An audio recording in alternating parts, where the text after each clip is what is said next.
Сәлеметсіңдер ме балалар? 3 сынып қазақ тілі пәні 91 сабақ болымды және болымсыз етістік тақырыбын жалғастыратын боламыз. 32 жаттығу өлеңді мәнерлеп оқы. Ғылым таппай мақтанба.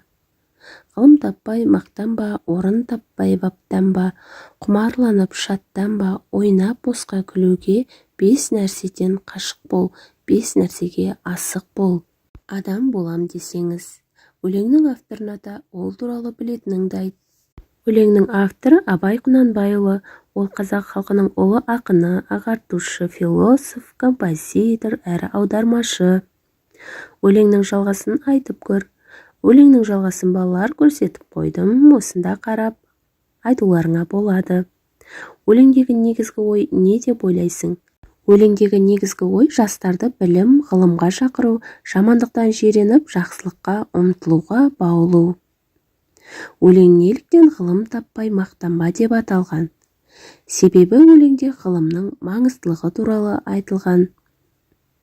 Өлеңді көшіріп жаз, болымсыз етістіктердің астынсыз.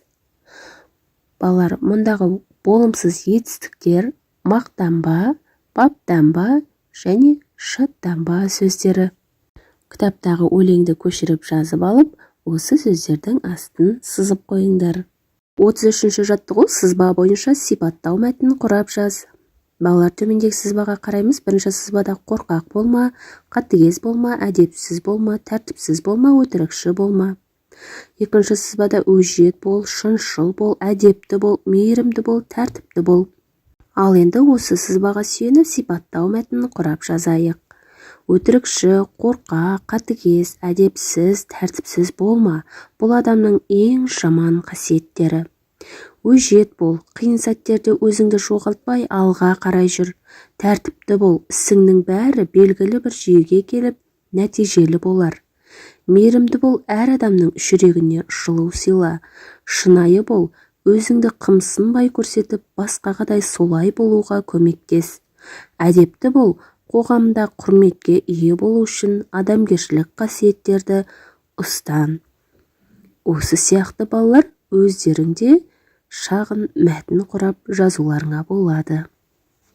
34 жаттығу мақалды жаттап ал, оның мағынасын бір-біріңе түсіндір.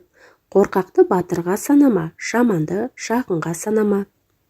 Балалар, мақалдың мағынасы: қорқақ адам батырлық жасай алмайды, ал жаман адам саған ешқашан жақыныңдай жақсылық жасамайды. Яғни балалар, адамды сыртқы келбетіне немесе атына қарап бағаламау керек. Тек оның іс-әрекеті мен мінез-құлқына қарап дұрыс баға беру қажет.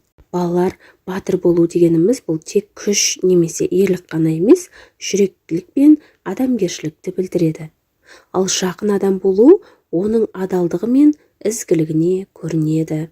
35 жаттығу шығармашылық үзіліс. Шашылған бөлшектерді, яғни пазлдарды дұрыс құрастырсаң, мақалды оқи аласың. Балалар, мұнда пазлды шашып тастаған, осы шашылған пазлдарды орнына дұрыс жинайтын болсақ, сонда өткен іске өкінбе деген мақалды оқитын боламыз. Мінекей балалар, осымен бүгінгі сабағымыз аяқталды. Сендерге барлық тапсырмалар түсінікті болды деген ойдамын. Балалар, келесі жаңа сабақты жіберіп алмау үшін каналға тіркеліп, қоңырауша белгісін басуды ұмытпаңдар. Келесі жаңа сабақта кездескенше сау болыңдар.